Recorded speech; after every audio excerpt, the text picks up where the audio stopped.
Stopping by Woods on a Snowy Evening by Robert Frost.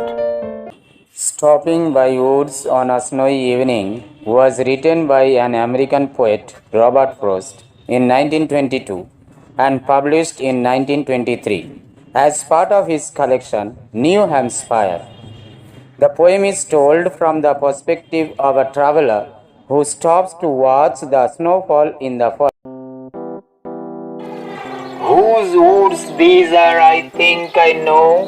His house is in the village though. He will not see me stopping here to watch his woods fill up with snow. My little horse must think it queer to stop without a farmhouse near. Between the woods and frozen lake, the darkest evening of the year. He gives his harness bells a shake to ask if there is some mistake. The only other sounds the sweep of easy wind and downy flake. The woods are lovely, dark and deep, but I have promises to keep, and miles to go before I sleep, and miles to go before I sleep. The speaker in the poem is the writer himself. He thinks about the person who owns the woods that he is passing through. He is fairly sure to know the landowner. However, the owner's home is far away in the village, and thus he is physically incapable of seeing the speaker pause to watch the snowfall in the forest. In the second stanza, the speaker thinks his horse must find it strange to stop so far from the signs of civilization. Indeed, they are surrounded only by the forest and the frozen lake on the darkest evening of the year. In the third stanza, the horse shakes the bells on its harness as if asking whether the rider has made a mistake by stopping there without a farmhouse nearby. The only other sound besides the ringing of these bells is that of the wind and falling snowflakes. And in the fourth stanza, the speaker finds the woods very lovely, dark and deep. That is why he says, the woods are dark and deep and I have promises to keep. However, the speaker has obligations to fulfill elsewhere. Thus, though he would like to stay and enjoy the natural beauty on the darkest evening in the forest, he says that he has many more miles to go before he sleeps. And he says, I have miles to go before I sleep and miles to go before I sleep. Stopping by Woods on a Snowy Evening by Robert Frost. Questions and answers. Question 1. Whom did the woods belong to? The answer is, the woods belong to a man who lives in a village.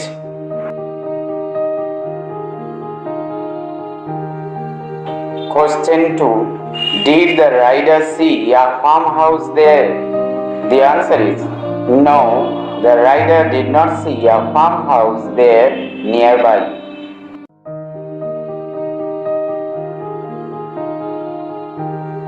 Question 3 is, during which season or month do you think this event took place?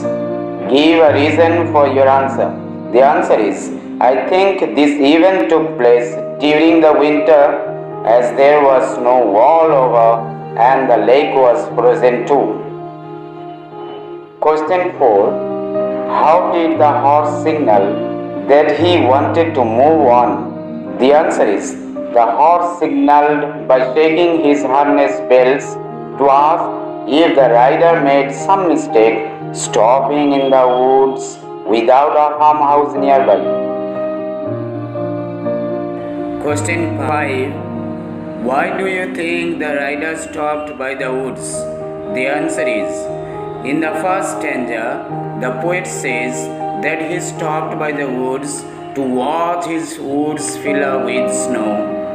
So, I think the rider stopped by the woods to enjoy the beautiful nature in the darkest evening of the year.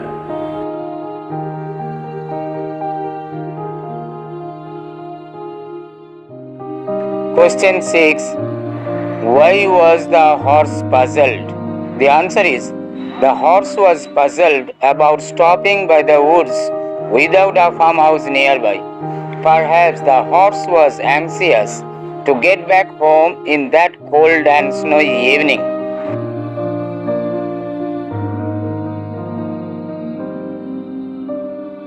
Question 7. Where do you think the rider was going? The answer is I think the rider was going to fulfill his responsibilities. That is why he said, I have promises to keep before I sleep.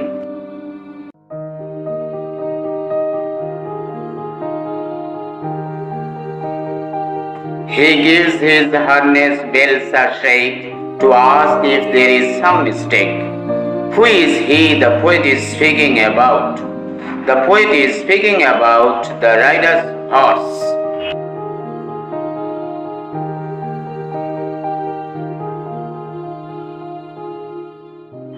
The next question is, what is a harness?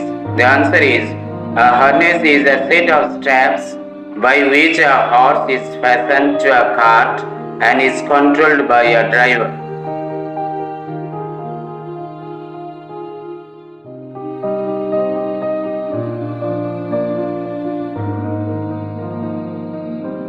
The last question is, what is the possible mistake? And the answer is, the possible mistake is that the rider stopped by the woods without a farmhouse nearby.